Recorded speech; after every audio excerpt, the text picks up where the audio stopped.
네, 안녕하세요. 저는 홍성원 목사입니다. 제가 몇 월 달이었나? 그때 우성염직에서 설교를 했고요. 그때 제 설교를 들으셨던 분들이 계실 줄 아는데, 제 설교를 들으셨던 분들이 계십니까? 혹시 손 좀 잠깐 들어보시겠습니까? 네, 알겠습니다. 제가 오늘 이 강의 혹은 설교를 준비하면서 저는 이제 우성 염직의 그 회사에서 했던 말씀이 있었지만, 원래는 사실은 그것을 설교를 하려고 저를 초청을 하셨던 것인데, 제가 이미 설교를 했고, 사실은 그 설교는 제가 하나님께 깨달은 어떤 한 가지였습니다. 그래서 기도하면서 벌써 어떤 분은, 아마 그 대표님은 세 번째 제 강의를 들으시는 걸로 알고 있고, 또 여기 계신 분들도 벌써 두 번의 강의를 들으실 텐데, 정말 좀 제가 안에 있는 것, 제가 깨달은 것들을 여러분들하고 쭉 나누고 싶어서 이렇게 또 준비를 했습니다. 이렇게 시간표를 보니까 굉장히 오늘 너무 피곤하신 것 같은데, 제가 참 어떻게 해야 될지 모르겠습니다. 이게 그냥 여기 계신 여러분들을 생각하면 그냥 빨리 끝나는 게 제일 은혜가 될 것 같긴 한데, 거의 이런 프로그램은 제가 신학교 다닐 때 거의 사경회 수준인데, 사경회가 원래 사경을 헤매다가 끝나는 그런 건데, 너무 참 대단하십니다. 어쨌든 저는 여러분들에게 오늘 여러분들 많은 것들을 좀 나누려고 하니까 좀 피곤하시고 힘드시겠지만, 하지만 제가 제 마음으로 드릴 수 있는 건, 아마 이러한 이 정도의 내용을 다 할 수 있는 기회가 또 있을까, 그런 생각을 해봅니다. 그래서 정말 제가 그동안 살아오면서 한 사람으로서, 신앙인으로 깨달은 것들을 오늘 여러분들과 다 나누려고 하니까, 그 점에 있어서 여러분들이 조금 피곤하시고 또 힘드시겠지만 함께 해주셨으면 좋겠습니다. 저는 오늘 여러분들과 어떻게 살 것인가 라는 이 질문을 가지고 이야기를 해보려고 합니다. 너무 좀 거창하게 생각될 수도 있고요. 또 어쩌면 너무 식상하게 생각될 수도 있을 것 같습니다. 저는 제가 목사이고 또 하나님 말씀을 또 공부하고 하는 사람이지만, 그렇다고 해서 솔직히 어떤 실력 있는 철학가나 그런 사람은 아닙니다.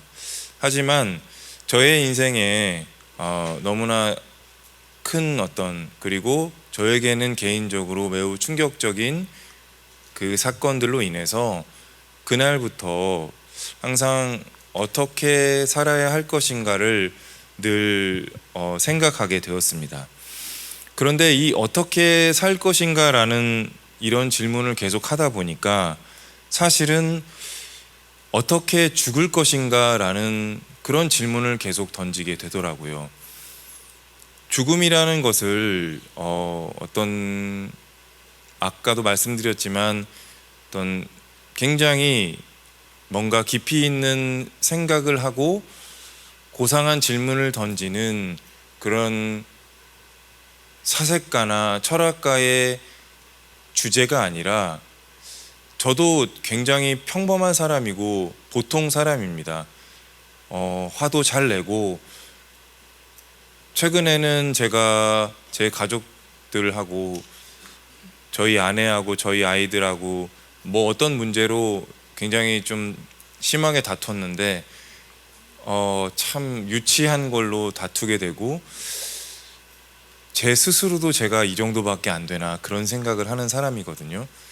그런데 저는 그렇지만 매 순간 어떻게 살 것인가 또 어떻게 죽을 것인가 질문을 항상 던지며 살아갑니다.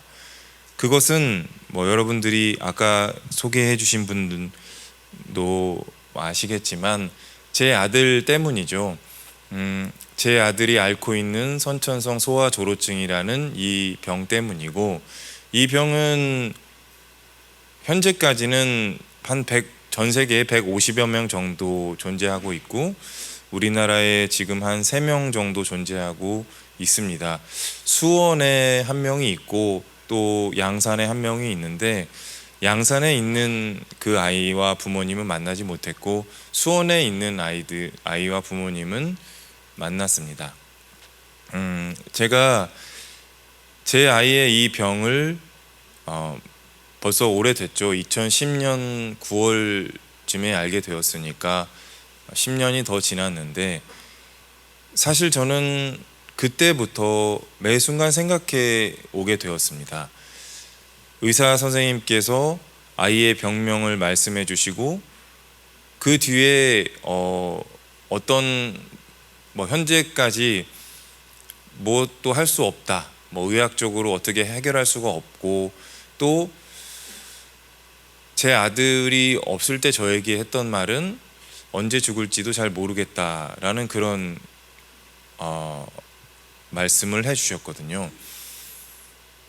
저는 제가 하나님을 믿는 사람으로, 저는 모태신앙인으로 살아오면서 한 사람이 적어도 하나님께서 견딜 수 있는 시련을 주시고 또 극복할 수 있는 그런 시험을 주시는 그런 분이라고 믿고 또 들어왔고 그렇게 배워왔습니다.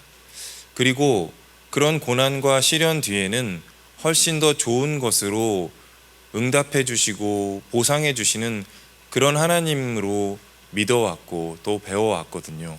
저도 목회자로서 그렇게 설교하고 살아왔습니다. 그런데 막상 제 앞에 놓여 있는 현실은 극복할 수 있는 문제도 아니었고 어쨌든 저에게는 감당할 수 있는 문제도 아니었습니다.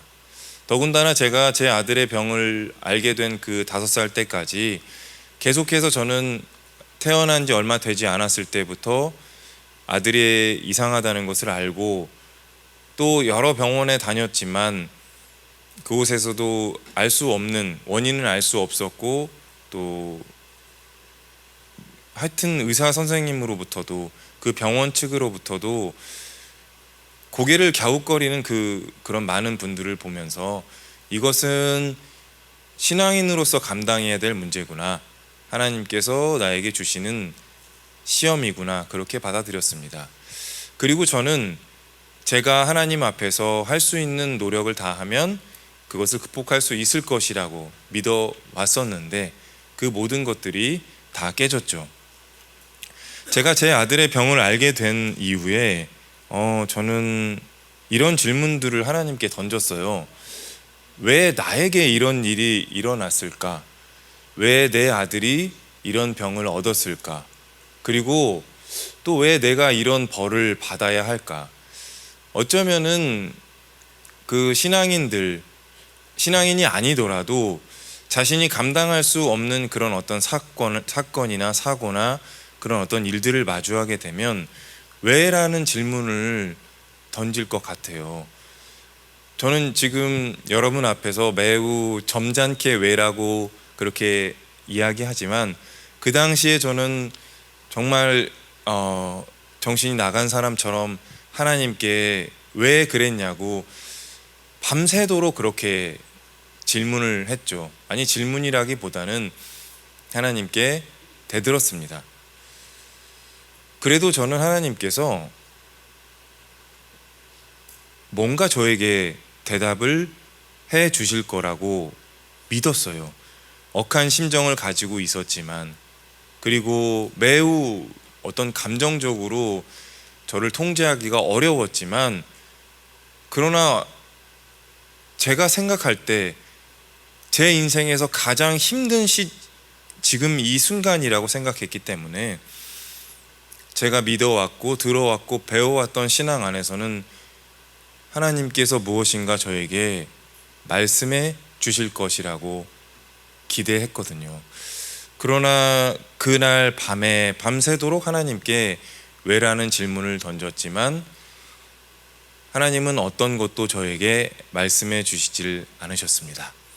저는 사실 그때는 제가 믿었던 하나님에 대해서 하나님을 내가 괜히 믿었구나, 하나님에 대해서 사실 너무나 화가 나기도 했지만 정말 억울하기도 하고 그런 심정뿐이었거든요. 그런데 제가 돌아보니까 제가 조금은 하나님에 대해서 정말 깊이 고민하지 않았구나.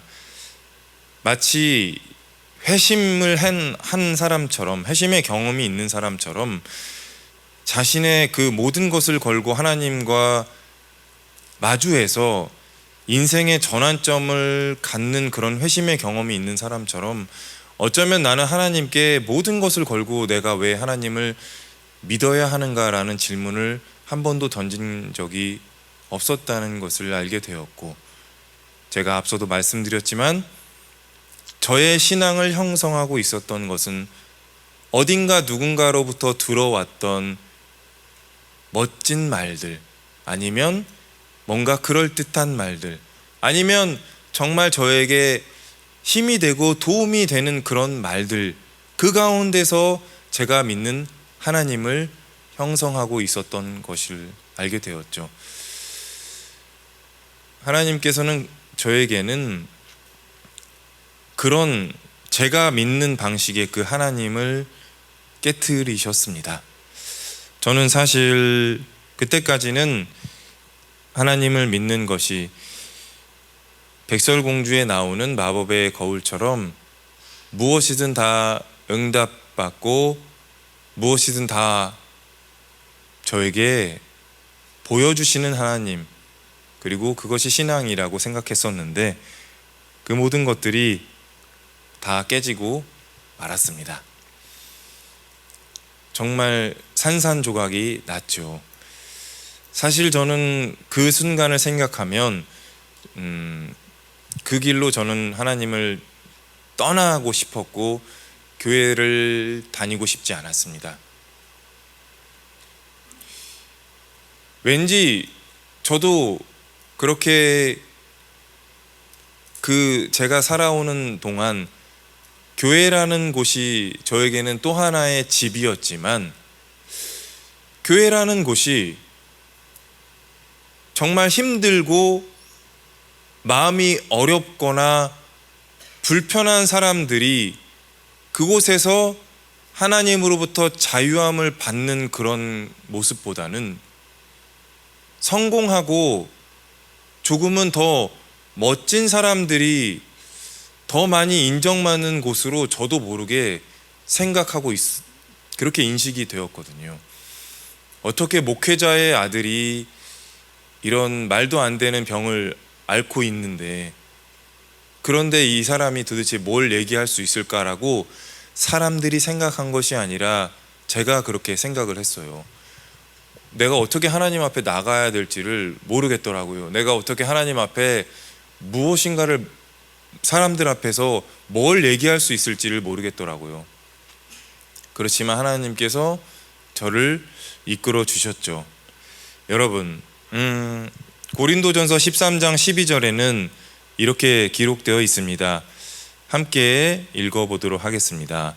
우리가 지금은 거울로 보는 것 같이 희미하나 그때에는 얼굴과 얼굴을 대하여 볼 것이요, 지금은 내가 부분적으로 아나 그때에는 주께서 나를 아신 것 같이 내가 온전히 알리라. 아멘. 여러분, 이 구절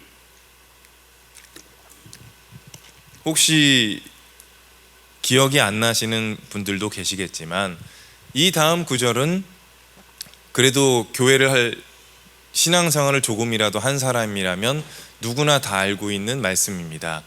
고린도전서 13장 13절 말씀이죠. 그런즉 믿음, 소망, 사랑, 이 세 가지는 항상 있을 것인데 그 중에 제일은 사랑이라. 우리는 그런즉이라는 그 연결, 그 단어에 대해서 사실 많이 생각해 보지 않습니다.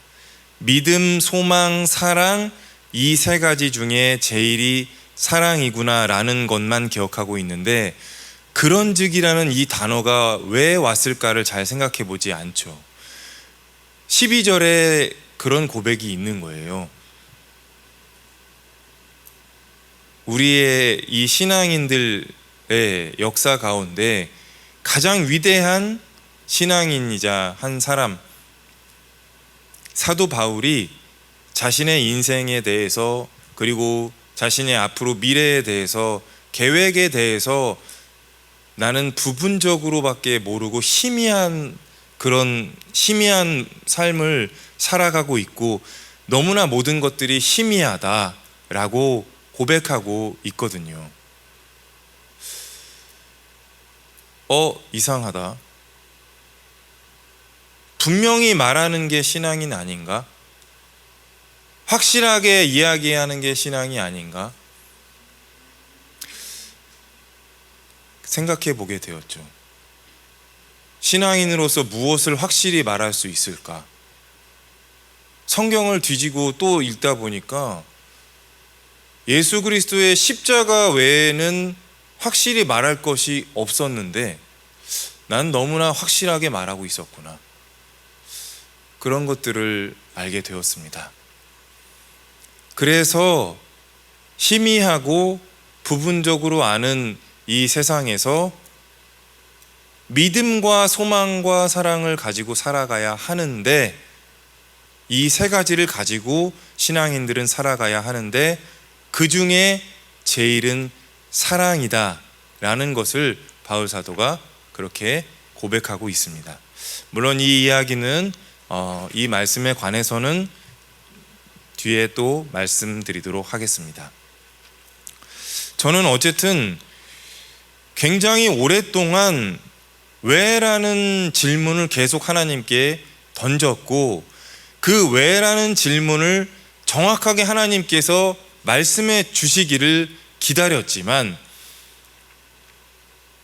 그것을 어떻게 하든 하나님께로부터 듣는 것, 그것에 너무나 모든 그런 제 마음과 제 에너지와 제 열정을 그렇게 던졌지만, 그러나 하나님께서 저에게 깨닫게 해주신 것은 이것이었습니다.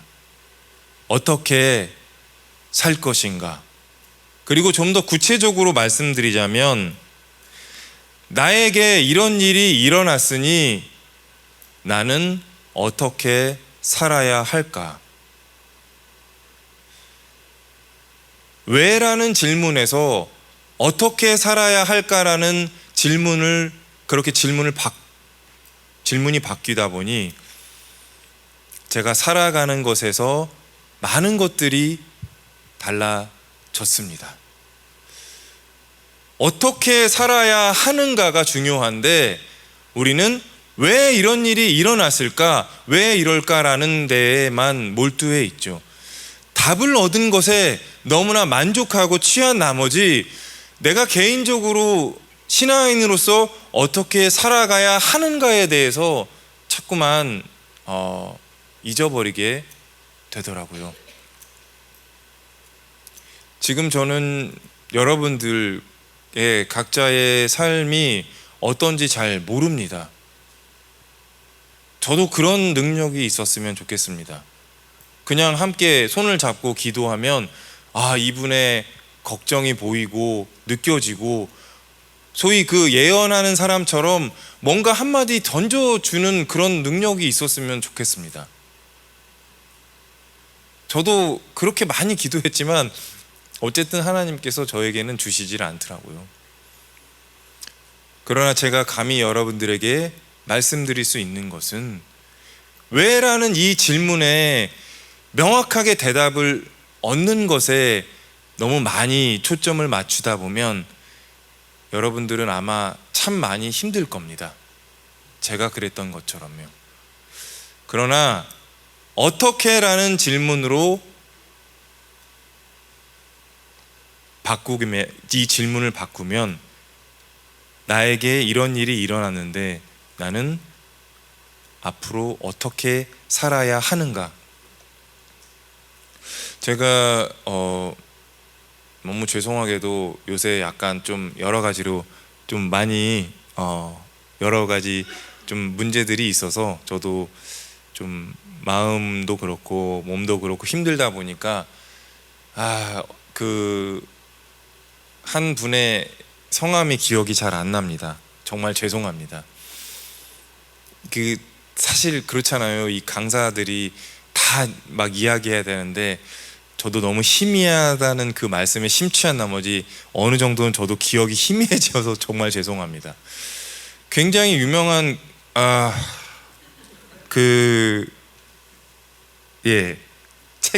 책이 기억이 안 나다니. 정말 여기 어르신도 계신 너무 죄송합니다. 이게 나이 먹지도 않았는데 한 그 유대인 한 분이 계셨는데 그분이 굉장히 유명한 책을 쓰셨습니다. 그분이 제가 생각이 나면 나중에 따로 연락을 드리도록 하겠습니다. 어떤 책인지. 그 유대인 한 분이 미국에서 큰 성공을 거두시고 이제 성공을 하다 보니까 너무나 몸과 마음이 지쳐서 자기가 사랑하는 아내와 그냥 그 아내가 나는 좀 죽기 전에 프랑스의 해변에서 살고 싶어 라고 그렇게 이야기를 해서 그 아내와 함께 아내의 소원을 이루어주기 위해서 자기 회사를 정리하고 미국에서 이제 프랑스 해변으로 이제 삶을 이렇게 마무리하면서 그렇게 살아가고 있었어요. 너무 행복했죠. 야, 그래, 내가 그렇게 밤잠 자지 않고 뭐 어떻게 시간이 지나는지 모르겠는데 이제 나에게 행복이 오는구나 그렇게 생각을 했는데 그 프랑스에 살고 있는 그 지역에 정말 프랑스 역사에서 손가락에 꼽을 만한 그런 산불이 나는 바람에 그 해변가 위에 있는 그 산에 마침 자신이 살고 있던 집이 그 산 밑에 있었거든요. 뭔가 출장을 갔다가 왔는데 자기 아내와 모든 가족들이 산불에 다 죽은 거예요. 어떻게 인생이 이럴 수 있을까요? 그 사람은 정말 죽으려고 했어요. 이건 인생이 아니다. 그러나 죽지 않았어요. 왜냐하면 내가 죽는 것은 내가 사랑했던 사람들, 나를 사랑했던 사람에 대한 이것은 진짜 배신이고 예의가 아니다. 그래서 그 사람이 이런 일이 일어났는데 나는 어떻게 살아야 할까라고 질문을 바꾸고 왜 이런 일이 일어났는가 질문하지 않고 어떻게 살아야 할까 그렇게 질문을 바꾼 다음에 그 사람이 이 땅의 삶을 살아가는 동안 산불을 예방하거나 산불 피해를 입은 사람을 도와주는 그런 자선단체를 설립을 하고 그렇게 살았습니다. 그 책의 제목과 저자에 대해서는 제가 강연을 하면서 생각나면 말씀드리고 아니면 따로 제가 전달하도록 하겠습니다. 저는 그 책도 읽었고 그런 분들에 비하면 감히 제가 비교할 수는 없지만 그러나 저 역시도 왜라는 질문에서 어떻게라는 질문으로 바뀐 후에 그렇게 삶을 또 신앙인으로의 삶을 살아가게 되었습니다. 첫 번째는 감사에 관한 것이었습니다. 어떻게 감사해야 할 것인가, 그리고 무엇을 감사해야 할 것인가. 저도 제 아들의 병을 알게 되고 어쨌든 제 인생에서 가장 고통스러운 상황에 직면한 다음에 그런 불안감은 없어졌어요. 제가 항상 배워왔고 들어왔던 이 교회 안에서는 감사에 대해서 감사할 제목이 없어도 감사하고 슬플 때도 감사하고 말도 안 되는 상황 속에서 감사하다 보면 하나님께서 그 상황을 감사의 상황으로 바꾸게 해주신다라는 그런 저도 설교도 들었고 그렇게 누군가한테 배웠습니다. 그러나 그것은 모르겠습니다.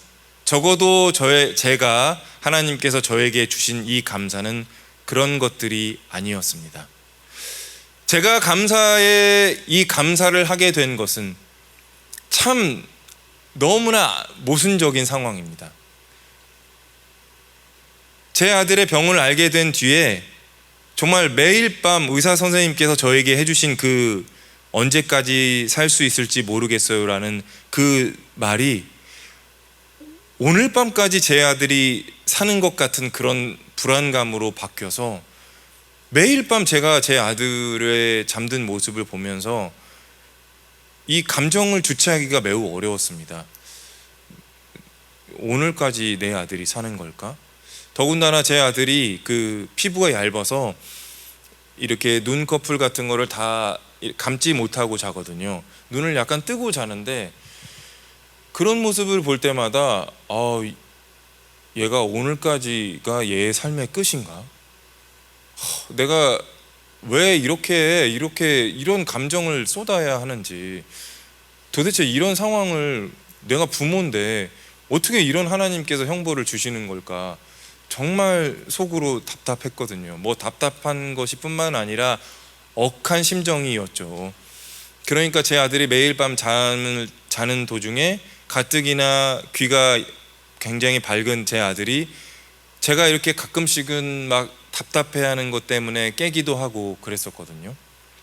그러면 저한테 신경질을 내죠. 막 이러면서. 그게 뭐 매일 엊그제 같은 일이었는데 어느 순간부터 바뀌더라고요. 얘가 그냥 오늘까지 살까? 그냥 오늘까지인가라고 하는데 다음날 아침에 눈을 떠서 아빠를 찾고 엄마를 부르고 또 뭔가를 돌아다니는 그 모습을 보면서 제 마음속에서 하나님, 오늘도 제 아들에게 하루를 허락해 주셨군요. 저는 하나님께 정말 이런 감사의 기도를 드릴 거라고는 상상하지 않았는데 하나님, 오늘도 제 아들에게 하루를 주셨군요. 감사합니다. 그리고 나서 또 밤에는 내 아들이 오늘까지 사는 것인가? 그렇게 또 불안해하다가 아들이 또 다음날 아침에 저를 찾고 엄마를 부르고 또 뭔가 찾고 먹을 것도 먹고 하나님, 오늘도 제 아들에게 하루를 주셨군요.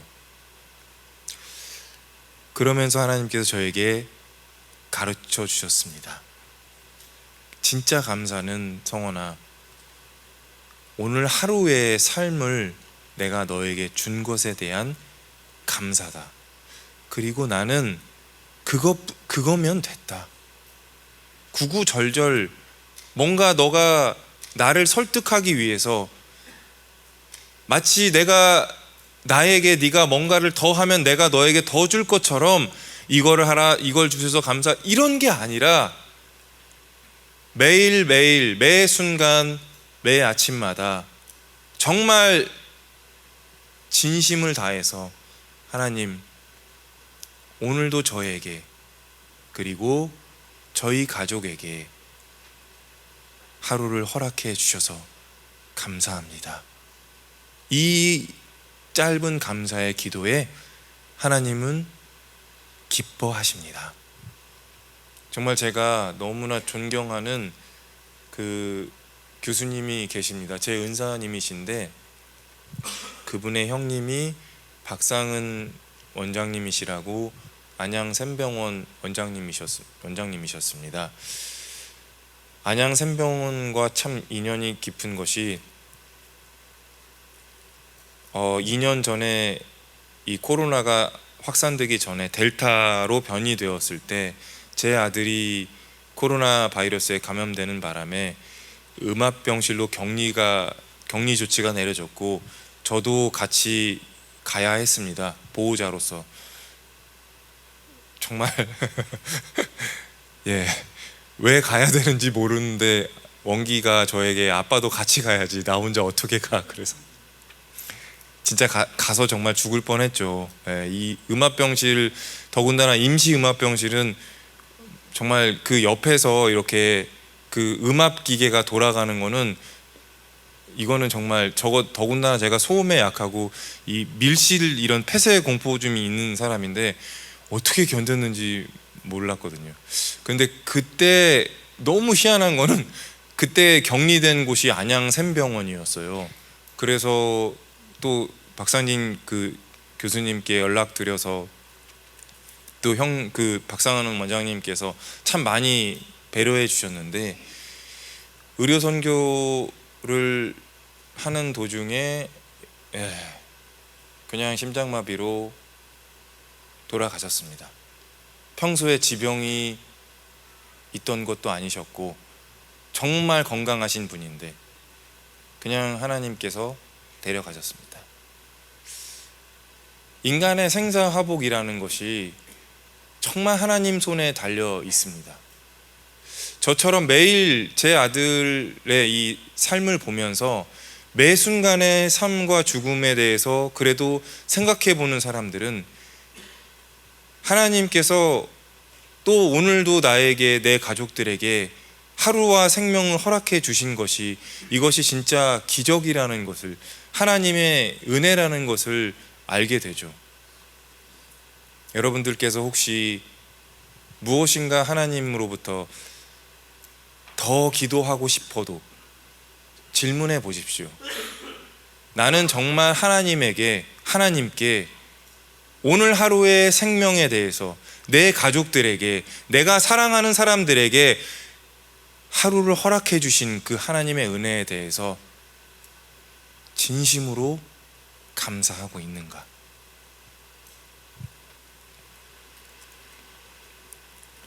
두 번째는 기도와 응답입니다. 제가 말씀드렸지만 저는 제 아들을 위해서 정말 열심히 기도해 왔습니다. 5년 동안 진짜 제가 할 수 있는 기도는 다 했어요. 아들의 그 병 이상함을 알게 된 거는 100일이 지날 무렵이었고, 그 뒤에부터 여느 아이들과는 정말 달랐거든요. 그런 것들을 계속 병원에서, 서울대 병원에도 가고, 원인을 모른다고 그렇게 알게 되었고, 이것은 신앙인에게 주신 하나님의 시험이라고 받아들였기 때문에 진짜 제가 어느 정도 기도를 했었냐면, 정말 자다가도 이렇게 막 기도를 할 정도였어요. 그냥 무조건 그냥 눈 뜨면 기도했고, 그냥 제 아들을 만지면서 잠들었고, 제 아내와 함께 그렇게 기도했고, 지금은 정말 말도 안 되는 일이지만 그때 당시에 저와 제 아내와 아들을 이렇게 살면서 그 100일 좀 지난 아이의 이 이상한 것을 어떻게든 기도로 이겨내고 보자, 아들이 잠든 그때 아들을 그냥 집에, 100일 넘은 아들을 집에 두고 그냥 저와 제 아내가 둘이서 새벽 기도도 갔다 온 적도 있고, 그러다가 보니까 기도가 너무 힘든 거예요. 이게 기도에 집중이 안 되는 거예요. 갑자기 얘가 깨서 그럴까봐 이제 원기를 업고 기도도 다니고, 금요철야 기도원도 다니다가, 그래도 뭔가가, 그 기도를 하다 보면 그런 게 있잖아요. 이게 이 정도 기도해 갖고는 안 될 것 같은 그런 불안감이 있잖아요. 그래서 제가 그때 마침 저 선배 중에서 그 당시에 벌써 10년도 전에 중국에 그냥 목숨 걸고 들어가서 막 선교하면서 북한까지도 가는 그런 그 선배 선교사님이 마침 안식년으로 한국에 오셨을 때 그냥 그분을 불러다 놓고 제가 한 6개월 정도를 진짜 막 몇 시간 동안 하루에 기도를 했어요. 근데 막 이분이 그러는 거예요. 얘한테 이게 막 피부가 이렇게 여기에 붉은 그런 반점들이 있고 그랬었는데, 그게 경피증이라고 해서 정상적으로 세포가 분열하지 못하다 보면은 피부로부터 발현이 되는 건데, 이게 막이 붙었다는 거예요. 그래가지고 큰일 났다고 한 3개월 정도 기도하고 오늘은 마귀를 떠나보내야 된다고 해서 오늘 같은 토요일 날 점심때쯤에 오셔서 밤까지 막 기도하면서 막 나가 그러고 뭐 막 예수의 이름으로 나가라 막 이러고, 근데 저희 아들이 나가 그러는데 막 우니까 그런 거 있잖아요. 왜 이렇게 약간 너무 많이 하다 보면 이성을 잃어버리니까 이거 기도를 싫어하는 마귀 붙은 줄 알고 더 막 이제 웃을 일이 아닌데 서로 하다가 나중에 이제 어느 순간 알게 된 거죠. 이거는 좀 이상한데? 애가 막 계속 우니까. 여러분, 이 말도 안 되는 일들을 했어요. 근데 이런 것들이 절박한 사람들은, 신앙인도 그런 사람이 있습니다. 여전히 손모 장로 같은 분들은 자기 그 치유 사역을 하면서 뭐 왕의 기도라고 그렇게 하고 뭐 무슨 그런 선포를 하는데, 저는 정말 너무나 그런 분들이 진짜 화가 나는 거예요. 예수님께서 가르쳐 주신 기도는 주기도문밖에 없는데 무슨 놈의 왕의 기도입니까? 기도에 왕의 기도에 있고 종의 기도가 있습니까? 바보의 기도가 있고 천재의 기도가 있습니까? 주기도문밖에 예수님께서 하신 기도가 없습니다, 여러분. 우리는 예수 그리스도의 십자가로 인해서 하나님께서 로마서 8장 1절과 2절의 말씀처럼 죄를 통해서 정죄하지 않으신다는 하나님의 선언을 잊어버리는 거예요. 저도 그랬으니까. 마귀 붙었대. 병이 걸리면 마귀 붙었대. 사탄이 뭔가 붙었다는 거예요. 스티커도 아니고. 그것을 그냥 받아들이는 겁니다. 어떻게 그럴 수가 있습니까? 다시 돌아봤습니다. 나는 왜 그렇게 절실하게 기도했을까? 나는 왜 그렇게 정말 온 힘을 다해서 몇 개월 동안 막 기도했을까 생각해 보니까 정말 제가 제 아들을 위해서 한 기도는 아니었어요. 그것은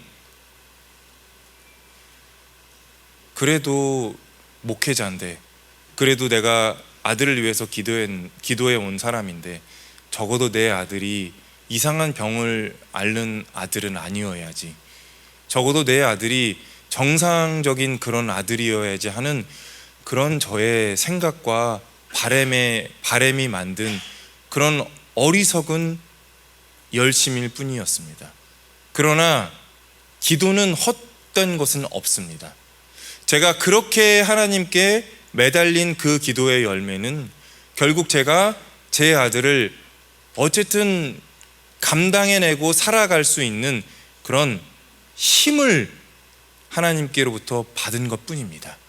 기도는 여러분, 주어진 상황을 자꾸만 바꾸려고 하는 그런 기도에서 벗어나십시오. 이 상황을 어떻게 하든 감사하게 살아내는 기도로 바뀌어야 합니다. 그것이 바로 진정한 기도이고 또 그것이 기도의 응답입니다. 제가 항상 하는 말씀이지만 이사야서 55장 8절 말씀처럼 이는 내 생각이 너희의 생각과 다르며 내 길은 너희의 길과 다름이니라. 여호와의 말씀이니라. 기도는 내 생각과 다른 하나님의 길을 발견하는 것이 기도이고, 내 뜻과 다른 하나님의 뜻을 순종하는 것이 기도입니다. 그러나 여러분, 너무 불안해하지 마십시오. 그렇게 하다 보면 마치 뭔가 내 인생에서 불안한 일투성이고 하나님께서 나에게 나쁜 것만 주실 것이라는 그런 불안감들이 너무 많아요, 한국의 신앙인들은. 그리고 너무 그것들에 대한 그 불안감 때문에 정말 어떻게 보면 자유롭고 행복하고 신나게 신앙생활 할 수 있는 그 하나님께서 준비하신 길을 다 누리지 못합니다. 그냥 예배도 오늘 내가 빠지면 하나님께서 나에게 뭔가 나에게 벌을 내리실 것 같은 그런 강박증, 뭔가 그런 강박증이 아니라 정말 하나님께서 주시는 그 기쁨의 삶을 누리실 수 있는, 하나님의 계획에 순종을 해 나갈 수 있는 그 힘을 기를 수 있는 것이 기도라는 것을 여러분 꼭 기억해 주십시오. 여러분, 이것은 어떤 그림인지 아시죠? 그 야곱과 하나님의 대결, 창세기 32장에 있는 그 그림인데요. 여기에서 창세기 32장 24절과 25절에 있는 그 말씀에 기도라는 단어는 없어요. 씨름하다라는 단어만 있어요. 하나님과 씨름하고 또 25절에도 씨름하더니라고 기록되어 있는데, 이 단어가 뭐냐 하면 아바크라는 단어인데, 사실은 여러분들에게 말씀드릴 수 있는 것은 히브리어를 번역하는 것은 여전히 진행 중인 작업입니다. 히브리어 단어 자체가 어떤 정확한 뜻을 아직도 알 수 없기 때문에 이 단어가 어떤 뜻인가라고 하는 것을 유추해내기 위해서는 그 당시에 실제로 고대에 정말 기록된 그런 수메르어나 아카드어 같은 것을 가지고 이렇게 비슷한 뜻이겠거니라고 유추해서 만든 것뿐이지 정확한 단어는 아닙니다.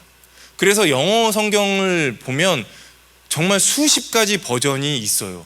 우리나라는 여전히 몇 가지밖에 번호가 돼 있지 않지만 그만큼 이 히브리어의 이 단어들, 특히 헬라어보다 히브리어의 단어는 어떤 뜻이다라고 정확하게 할 수 없는데, 이 단어가 씨름하다라는 그런 뜻을 가지고 있지만 원래 이 단어는 첫 번째는 먼지라는, 아바크라는 뜻은 먼지라는 뜻이고, 실제로 이 정말 더 쉽게 표현하자면 씨름하다라기보다는 먼지가 나도록 뒤엉켜 붙다라는 뜻입니다. 먼지가 나도록 맞다는 아니고요, 먼지가 나도록 상대방과 뒤엉켜 붙다라는 뜻입니다. 그리고 이 단어를 실제로 저도 히브리어를 많이 아는 것은 아니지만 이 단어를 가지고 32장의 히브리어에 있는 그 뜻을 잘 읽다 보면 하나님과 아바크하다라는 뜻은 우리가 아는 것처럼, 그래서 마침내 야곱이 하나님으로부터 어떤 승리를 얻어냈다는 그런 뜻이 아니라, 실제로 이 창세기 32장의 아바크라는 단어는 결국엔 하나님과의 먼지나는 싸움에서 야곱은 먼지가 되다라는 그런 뜻으로 해석되어야 합니다. 기도는 그런 것입니다. 하나님과 먼지가 나도록 붙어보지만 하나님을 이겼어라고 하는 것이 아니라 내가 하나님 앞에서 그저 티끌이고 먼지라는 것을 알게 되는 것입니다. 여러분, 그런 기도의 시간을 가져보시기를 바랍니다. 그냥 하나님 앞에서 뭔가 자신감에 차 있어서 마치 내가 하나님의 뜻을 아는 것처럼 하는 그런 순간들도 있지만, 내가 하나님 앞에서 정말 아무것도 아니구나라는 것을, 그것이 바로 제가 여러분들에게 말씀드린 대로 하나님의 뜻과 생각과 길과 계획에 순종하는 것입니다. 그 먼지가 되는 과정들이 기도를 통해서 내 생각과 뜻에 분명하게 하나님께 더 전달해서 그것을 응답받는 것이 기도가 아니죠. 세 번째는 원래 오늘 강연의 주제였던 아빠의 마음입니다. 여러분, 저를 보십시오. 여러분들은 신앙생활 하면서 어떤 순간이 가장 기쁘셨어요? 어떤 순간 정말 여러분들이 너무너무나 기쁘셨어요? 사실은 이런 질문을 던지고 나서 좀 시간을 들여야 합니다. 그리고 스스로 알게 되는 시간을 들여야 하지만 시간 관계상, 그리고 너무 드렸다가는 다 주무실 것 같아서 그냥 답을 하도록 하겠습니다. 여러분, 신앙생활을 하면서 가장 기쁜 순간은 사실 내가 바라고 내가 기도했던 제목이 그것을 하나님께서 그대로 이루어졌던 그 순간이 아닙니다. 그것을 넘어서는 내가 기도 가운데, 예배 가운데, 아니면 찬양 가운데 내 마음이 벅차오르는 그 순간입니다. 이것은 말로 표현할 수 없는 그런 순간들이 있습니다. 내가 막 하나님께 기도해서 이게 다 이루어 주셨어, 와 기뻐, 이런 게 아니라 정말 어느 순간에 말로 표현할 수 없는 그 정말 그 감동이 오는 그 순간이 있거든요. 그게 바로 신앙인들에게 있어서는 가장 기쁜 순간이고요. 왜 제가 여러분들에게 말씀을 드리냐면, 우리는 신앙생활을 하면서도, 신앙인으로 살아가면서도 하나님도 존재시고 인격자시라는 것에 대한 것을 자꾸 잊어버려요. 하나님께 순종해야지, 하나님 말씀 잘 지켜야지, 하나님 말씀 잘 읽어야지, 뭐 큐티 해야지, 제자훈련 받아야지, 뭐 해야지, 이것도 해야 되고 봉사활동 해야지, 막 이런 것들에 몰입되어 있지만, 실제로 하나님이 존재시고 인격자이시라면, 우리가 하나님의 자녀라면 하나님과 깊은 교감을 이루는 그 순간은 우리의 삶 속에서 언제인가를 점검해 봐야 합니다. 왜냐하면 하나님도 마음을 가지고 계신 분이시니까요. 하나님의 마음의 한 조각들을 오직 인간인 우리에게만 주셨습니다. 성령 충만이라는 것은 하나님의 마음으로 충만할 때, 그럴 때를 말하는 것이에요.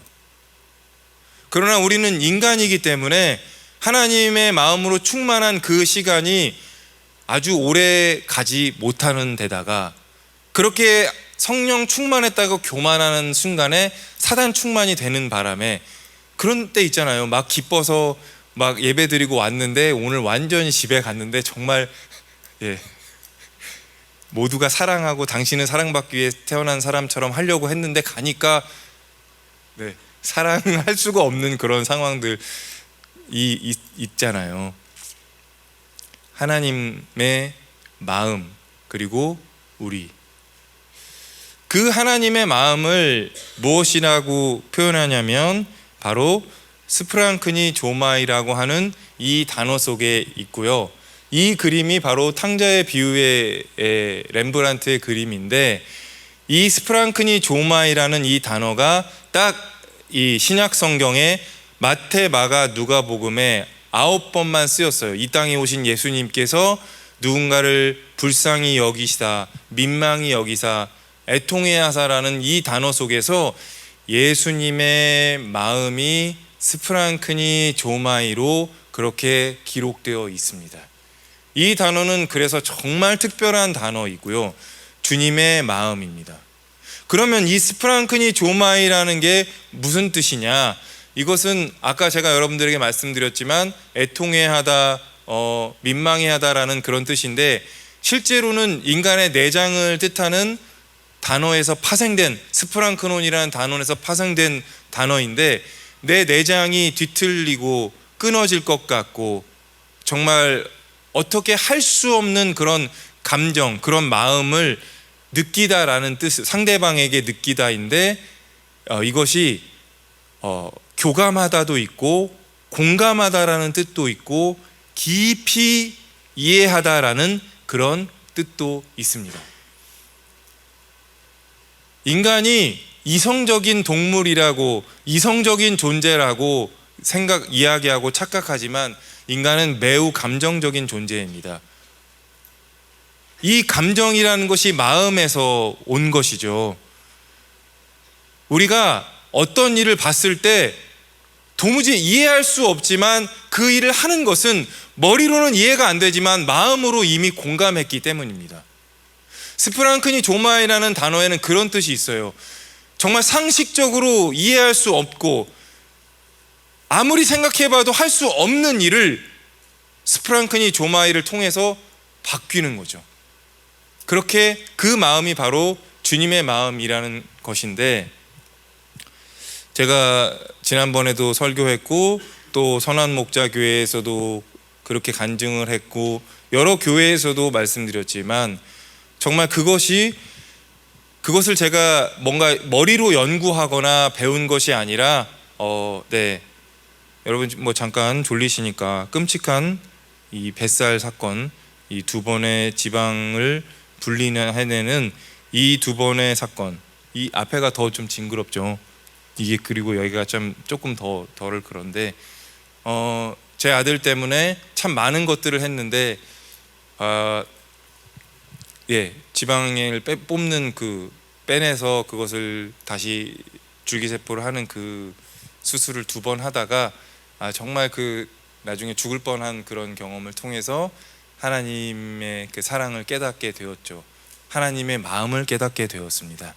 아무리 내가 사랑해도 내 아들을 대신해서 죽을 수 없다는 것을 알게 된 그 순간,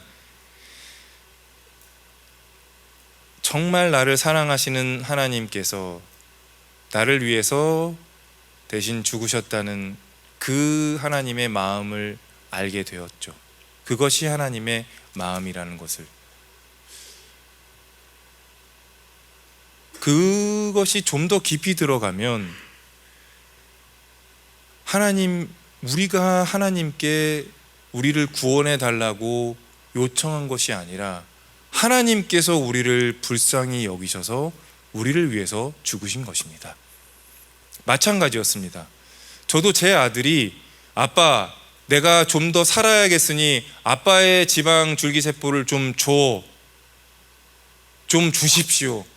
제발 주시기를 부탁드립니다라고 한 것이 아니라 제가 너무나 사랑해서 제 아들에게 제 피와 살을 나누어 준 것입니다. 신앙인으로 살아가면서 하나님의 마음이 어떤 것인지를 그래도 조금은 알고 교감하고 공감하면서 살아가야지, 그 하나님의 마음이 어떤 것인지 전혀 느껴볼 생각을 하지 않고 그저 열심히 어디로 다니고 저기 다니고 하는 것을 통해서 머리로 계속해서 무엇인가를 알면 뭐 하겠습니까? 뭔가 머리로 많이 알면은 뭐 하겠습니까? 맨날 저는 솔직히 어떤 자리에서도 뭐 한국 교회에 대해서 얘기 잘 안 합니다. 왜냐하면 그건 정말 어리석은 짓이라고 생각하지만, 아니 그렇게 한국 교회에서 많이 가르치고 했는데 왜 문제냐, 뭐 이런 얘기, 저는 그런 생각을 해봅니다. 그런 많은 가르침과 배움 속에서 매 순간마다 인격자이신 하나님과 공감하고 교감하려는 그런 마음들을, 그런 노력들을, 그런 기도들을 한 적이 있는가 과연. 그래서 다시 말씀드리지만 우리의 기쁨이 무언가를 이루어 주시는 기쁨이 아니라 이 시간에 찾아와 주시는 성령님의 임재에 정말 기뻐하시는, 정말 그 기쁨에 감격하시는 그런 노력들과 그런 시간들이 여러분들에게 필요하다는 것을 말씀드리고 싶습니다. 네 번째는 맡기심과 탐임이라는 것입니다. 탐임이라는 이 단어에 대해서 말씀드리고 싶습니다. 제가 그렇게 수술 이후에 아들과 함께 12살이 되었을 때 함께 걸어갈 때, 그때 아들의 12살이라는 것을 너무나 그렇게 정신없이 지나온 시간 속에서 인지하게 되었고, 그 12살이 의사가 말한 한계 수명의 나이였다는 것을 알게 되었을 때 제가 정말 너무나 마음이 어떻게 할지 몰랐거든요. 하지만 하나님께서 원기가 12살 이상, 지금 벌써 18살이니까요 훨씬 더 살아갈 수 있다는 그런 확신을 저에게 주셨을 때, 그때 하나님께서 저에게 마음으로 말씀해 주신 것은 이 연약한 아들을 너에게, 성원이 너에게 맡겼다라는 것이었습니다. 그러고 보니까 저는 원기를 맡지 않으려고 그렇게 몸부림치며 기도해 왔구나. 참 제가 어리석었다는 것을 알게 되었죠. 아, 그래, 기도라는 것은 맡겨주신 것에 대해서 내가 최선을 다하는 것이구나 라는 것을 알게 되었는데, 여기에 이 탐임이라는 것을 말씀드린 것이 그것입니다. 우리는 탐임을 좀 오해하고 있어요.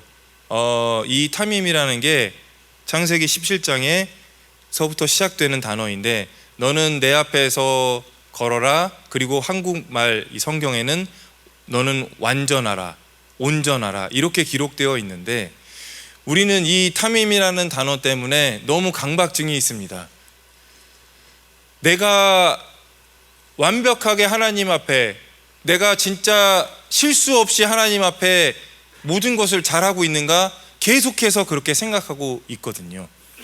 왜냐하면 이게 흠 없는이라는 뜻이 있기 때문인데, 그런데 제가 여러분들에게 말씀드리지만 히브리어는 자꾸 어떤 한 단어를 해서 너무나 많이 그 단어를 연결하거나 적용하면 안 되는 단어인데요, 이 탐임이라는 단어가 어떤 재물, 동물에게는 탐임이라는 뜻을, 탐임의 재물이라고 하면 진짜 흠없는 재물을 말하지만, 인간에게 탐임이라는 단어가 적용되면 흠이 없거나 완벽하다는 것이 아니라 마음을 다하는 이라는 뜻이 있고, 성실한이라는 뜻이 있고, 온 힘을 다하는 이라는 뜻으로 적용되어야 합니다. 하나님께서 아브라함에게 너는 내 앞에서 걸어, 그리고 너는 탐임의 삶을 살아라고 한 것은 너 틀리면 죽는다, 너 조금이라도 실수하면 너는 나한테 혼나라는 게 아니라, 내가 네 뒤에, 너의 뒤에 있으니 너는 언제나 나를 생각하면서 매 순간 최선을 다해라. 매 순간 어느 한순간도 허투루 살지 말고 매 순간 성실하게 살아라. 그러면 내가 네가 실수하거나 네가 넘어질 때 너를 일으켜 줄게 라고 말씀하시는 것인데, 우리는 자꾸 그것을 오해해서 너 실수하면 안 돼, 넌 똑바로 해야 돼. 그건 이제 찬양팀에서는 그럴 수 있어요. 음이 삑사리 나면 안 되는 거죠. 그렇죠. 한참 은혜를 받는 타이밍에 누가 삑사리를 치면 안 되니까 그럴 때는 안 되지만, 그러나 우리의 삶 속에서는 그냥 여러분들이 하루하루 여러분들의 맡겨진 삶 속에서 하나님 보시기에 성실하게 살았다, 제가 최선을 다했습니다 라고 하면 그 뒤에는 하나님께 맡겨 드리면 됩니다. 저도 마찬가지입니다. 원기가 벌써 18살까지 왔잖아요. 12살이 한계 수명이라고 했는데 벌써 18살까지 왔어요. 참 감사한데, 지금은 여러 가지로 많이 참 연약해져 있습니다. 노화가 빠르게 진행이 되다 보니까 골다공도 있고 또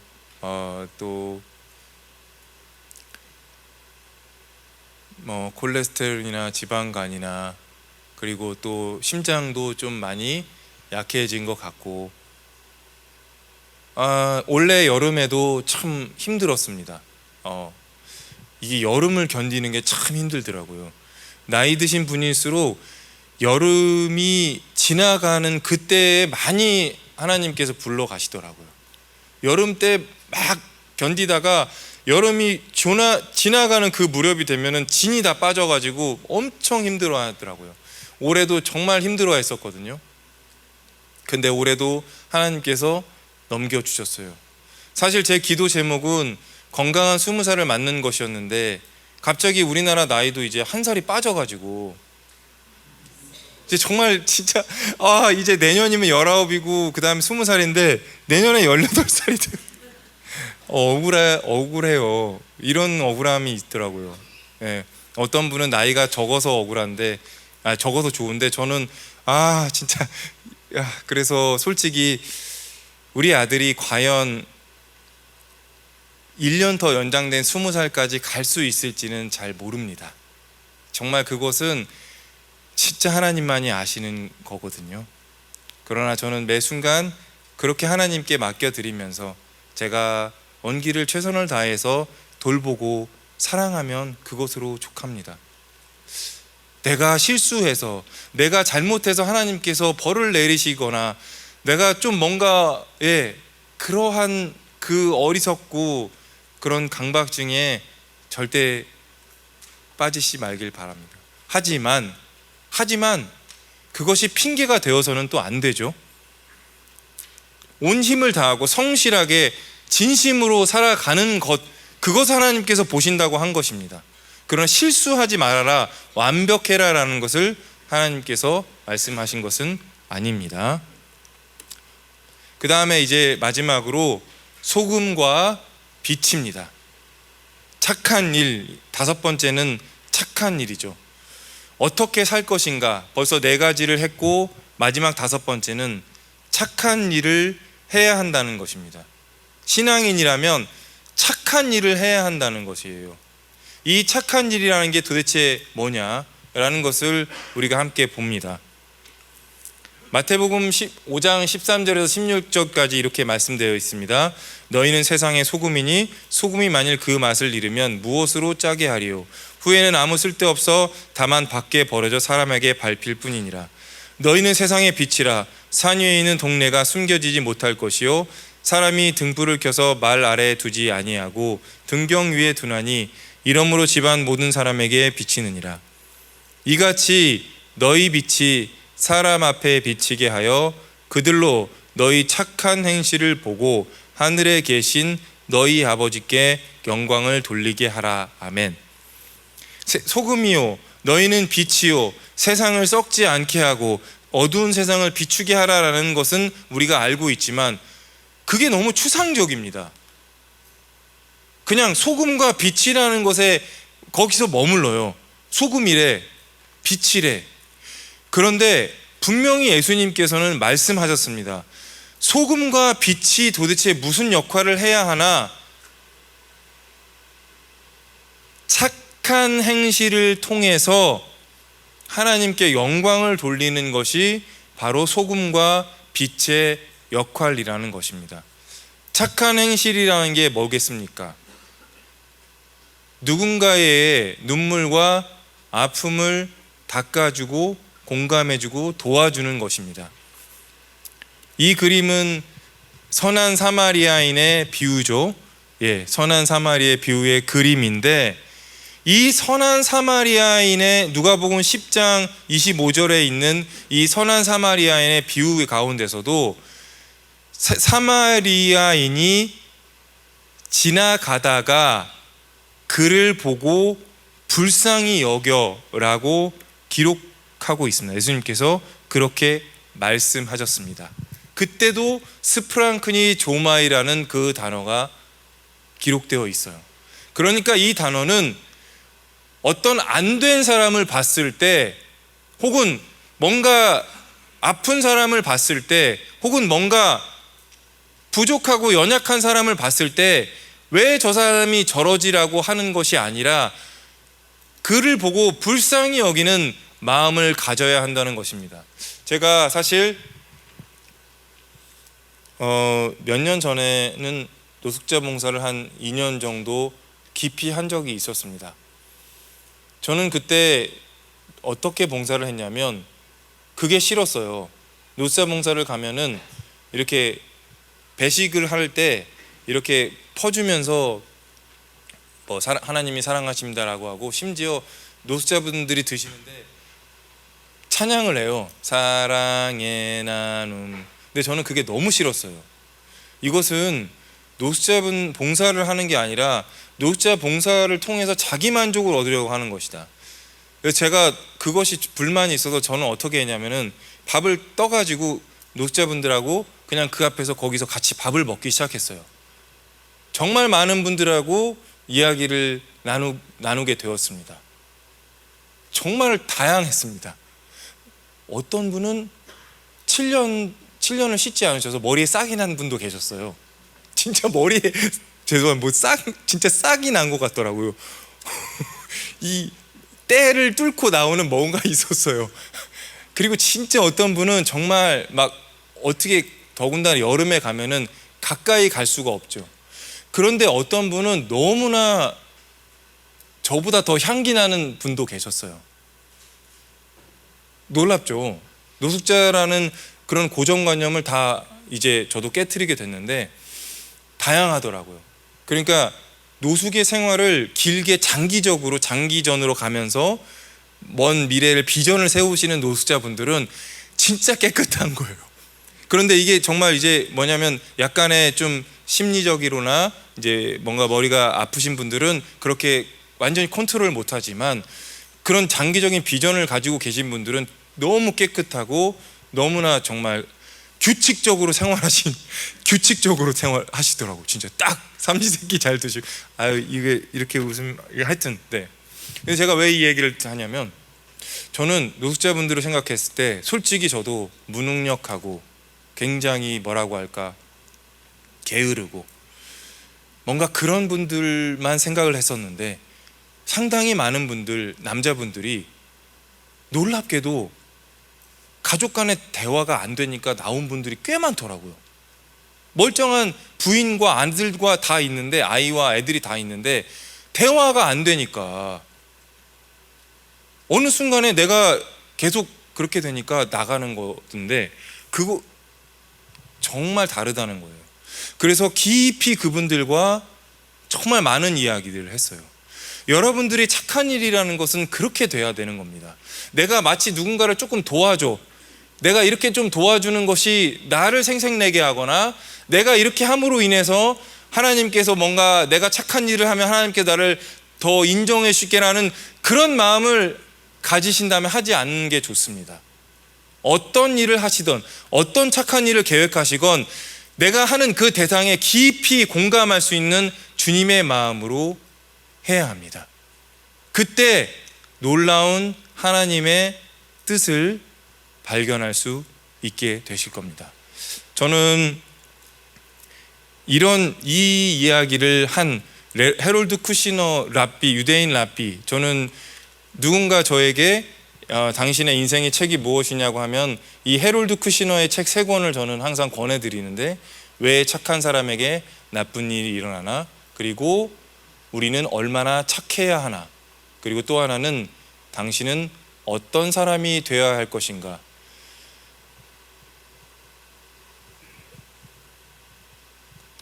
제 인생에 여전히 제가 어떤 힘든 일이 있을 때마다 읽어보는 책입니다. 이분의 책이 아마 우리나라에서는 워낙 인기가 없어서 이북이거나 절판되었을 텐데, 그분은 랍비이기 때문에 예수님을 믿는 사람은 아닙니다만 그분의 그 책 속에 이런 말이 들어있었어요. 당신은 메시아를 경험할 수 없을지도 모르지만 누군가는 당신의 삶과 행동을 통해서 메시아를 경험할 수도 있다. 저는 그 문장을 읽을 때 진짜 마음에 탁 감동이 왔어요. 나의 순간에서 하나님에 대한 의심과 의문과 분노와 막 그런 것들은 내 삶에서 많이 있는데 내가 어떤 행동을 통해서 너무나 감사합니다, 당신을 통해서 하나님을 느꼈습니다라고 하는 그런 일들이 있거든요. 그것이 바로 여러분 뭐 또 아시겠지만 제가 하는 아시아 프로제리아라는 이 NGO를 통해서 미겔이라는 이 친구를 콜롬비아에 살고 있는 친구를 도우면서 이 엄마의 지방을 통해서 미겔에게 줄기세포 치료를 또 해 주었고, 엄마가 저에게 내가 하나님을 믿지 않았었는데 당신의 행동을 통해서 나도 하나님을 믿고 싶습니다라고 이야기해서 그렇게 미겔과 마그다에게 세례를 주었을 때 저는 제 인생에서 가장 기뻤던 순간이었습니다. 제가 막 약간 감정적인 사람인데 그 세례식을 끝나고 오는 날 집에 막 오면서 차에서 막 이렇게 기도를 했어요. 하나님 봤어? 막 이랬어요. 봤어요도 아니고 봤어 이러면서 이거 봤냐고요? 막 이러면서 내가 이 두 사람 이 영혼을 내가 당신께 진짜 천국으로 가는 이 당신께 인도한 걸 봤어요. 막 이러면서 제 인생에서 가장 기뻤던 순간이었어요. 나는 그러니까 왜 하나님 나는 천국 가는 거 맞죠? 막 이런 여러분도 이런 기도를 할 수 있습니다. 감히 하나님에게 이런 기도를 할 수 있어요. 하나님 이런 기도한다고 벼락을 내리는 하나님이 아니십니다. 그냥 어린아이가 재롱 부리는구나, 어린아이가 그래 내 마음에 너무 기쁜 일을 했구나라고 오히려 하나님께서 기뻐하실 거예요. 이런 착한 일을 통해서 여러분들을 통해서 여러분의 삶을 통해서 여러분의 어떤 행동을 통해서 하나님을 경험할 수 있게 된다면 그것보다 기쁜 일이 어디 있고 그것보다 영광스러운 일이 어디 있겠습니까? 그런 일들을 여러분들이 정말 한번 해봤으면 좋겠습니다. 자, 이제 마무리를 하게 될 겁니다.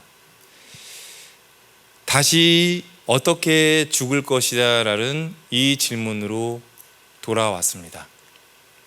아까 제가 여러분들에게 말씀드린 이 5가지를 기억하시면서, 하지만 여러분, 우리는 매 순간 사실 어떻게 살 것인가의 이 질문 속에서 여러분들도 마찬가지로 나는 어떻게 죽을 것인가를 3번쯤은 생각해 보셨으면 좋겠습니다.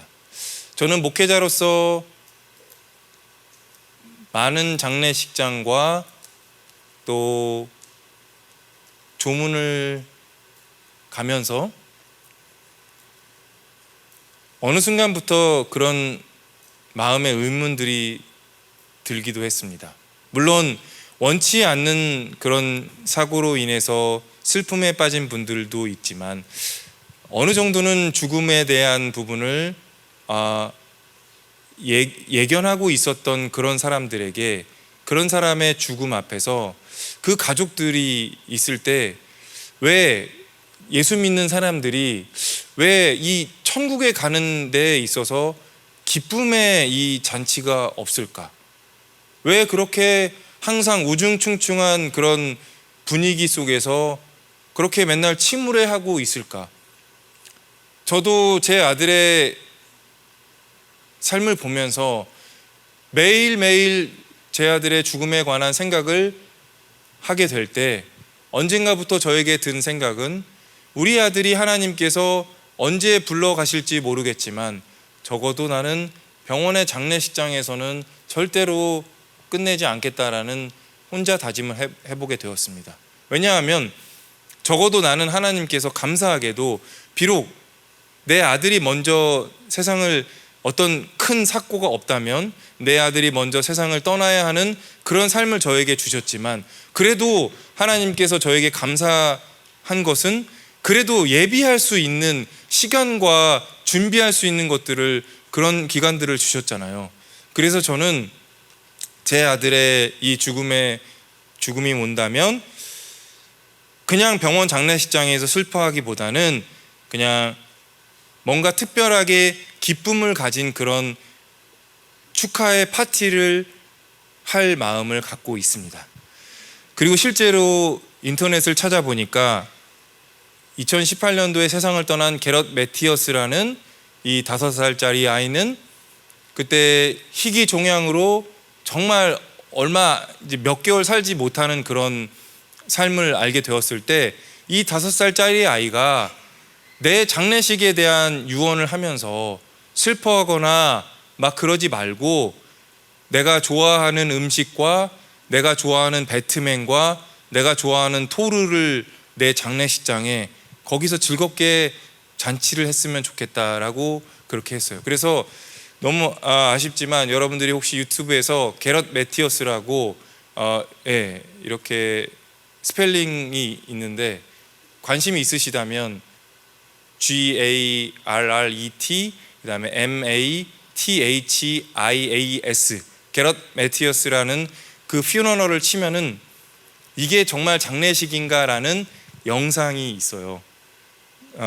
여기 보면 실제로 이 장례식장에 저기 멀리 보이는 게 에어바운스예요. 5개의 에어바운스가 있어서 그 장례식장 내내 애들이 에어바운스를 하고 있었고 하고 또 정말 배트맨 복장을 하고 있는 저 사람과 아마 저분은 원더우먼 복장을 하고 있는 사람, 그리고 이 아이는 아마 그 게럿 매티어스의 가족인 것 같은데 서로 안아주는 그 장면을 보면서 이제는 우리가 하나님을 믿는 사람이라면 죽음에 관해서 슬픔을 넘어서 기쁨의 잔치를 또 벌일 수 있는 그런 그 마지막을 준비하는 것도 참 좋겠다라는 생각을 해보게 되었습니다. 여러분 긴 제 강의를 들어주셔서 정말 감사드립니다. 여러분들은 그래서 어떻게 사실 겁니까? 어쩌면 제가 여러분들에게 이야기했던 이 긴 이야기들도 저에게 제가 깨달은 것이기 때문에 여러분들도 무엇을 어떻게 결정을 하시는지는 여러분들의 몫입니다.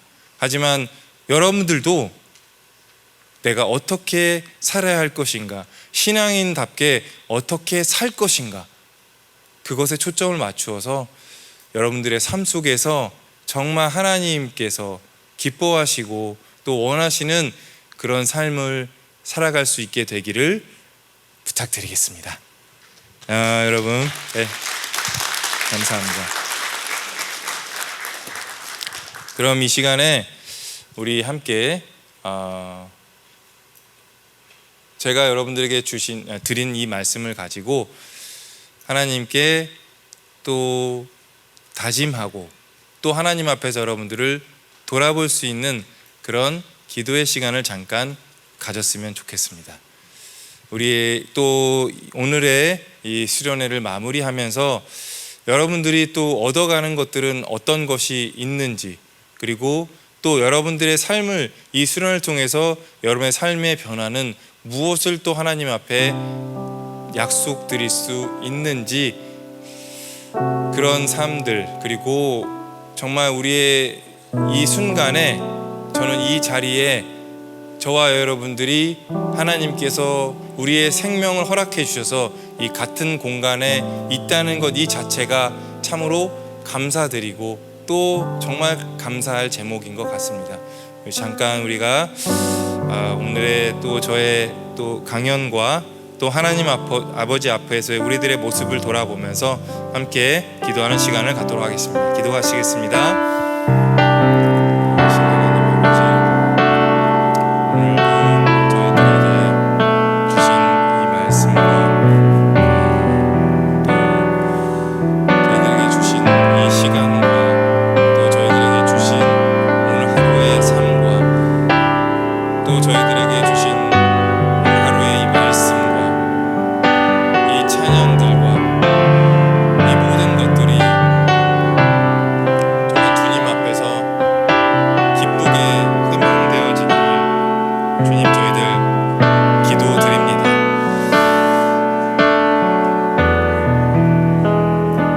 주님의 자녀로 살아오면서 때로는 넘어지고 때로는 힘에 겨워서 지쳐서 쓰러질 때도 있습니다.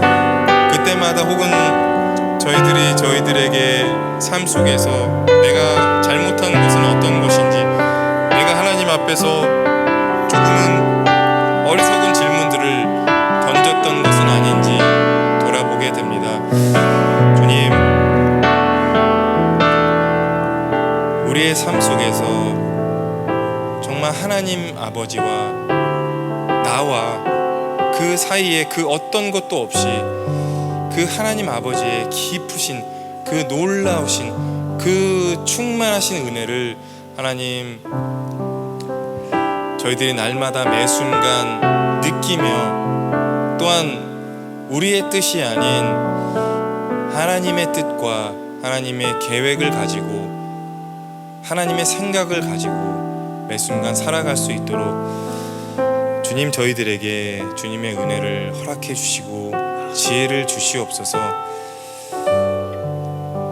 주님, 저희들의 삶이 언제까지일지, 저희들의 시간이 언제까지일지 주님 다 알지 못합니다. 주께서 저희들에게 은혜를 주시고 날마다 지혜를 주시옵소서. 날마다 주님, 저희와 함께 하시는 주님을 생각하면서 기억하면서 살아갈 수 있도록 주님 도와주시옵소서. 인도해 주시옵소서. 살아계신 하나님의 아버지, 이 늦은 시간까지 정말 이 모든 프로그램과 또 이 여러 가지 활동들과 또 주님 앞에 예배와 찬양들을 주께서 허락해 주셔서 감사드립니다. 이 피곤한 시간에 이 부족한 자의 입을 통해서 주님, 혹시 주님께서 원하시지 않는 말씀을 제가 전한 것이 있다면 그것들이 이분들에게 상처가 되지 않게 하시고, 저의 이 부족한 자의 입술을 통해서 주님의 뜻을 전한 것이 있다면 주님 마음에 깊이 새기게 해주셔서 정말 주님께서 기뻐하시고 원하시고 또한 주님께서 사랑하시는 귀한 주님의 자녀로 살아갈 수 있도록 주님 도와주시옵소서. 주님, 그래도 누구보다도 주님의 기쁨이 되고자 또한 주님과 가까이 하고자 이렇게 이 유성염직을 통해서 이 교회 하나의 교회로 만들어 가고자 하는 이 대표님과 이 모든 임직원분들에게 주님께서 그 마음과 그 생각과 그 노력을 귀하게 받아 주셔서 더 주님께서 영광 받아 주시고 더 주님께서 귀하게 사용하여 주시고, 정말 주님 예수 믿지 않고 정말 함부로 또 헛되게 그리고 또한 쓸데없는 짓을 하면서 살아가는 그 많은 세상적인 회사들과 기업들, 그들에게 정말 이 우성영지를 통해서 주님의 영광을 드러내 주시옵소서. 주님을 기쁘시게 하는 이 기업이 얼마나 많은 사람들에게 감동을 주고 얼마나 많은 사람들에게 모범이 되고 귀감이 되는지를 주님께서 보여주시옵소서. 이 토요일 누군가는 자신의 자유와 또 자신만의 시간을 누리는 사람들도 있지만, 이렇게 토요일 하루 온전히 주님과 함께 주님의 말씀을 들으며 기뻐하는 이분들에게 주님께서 영육간의 강건함과 또한 평안함과 회복을 주시기를 간절히 기도드립니다. 주님, 매 순간 주님께서 우리와 함께 하시며 두려움 없이 주님과 함께 동행하며 나갈 수 있는 귀한 주님의 자녀들 되게 하실 것을 믿사오며 예수님의 이름으로 기도드립니다. 아멘.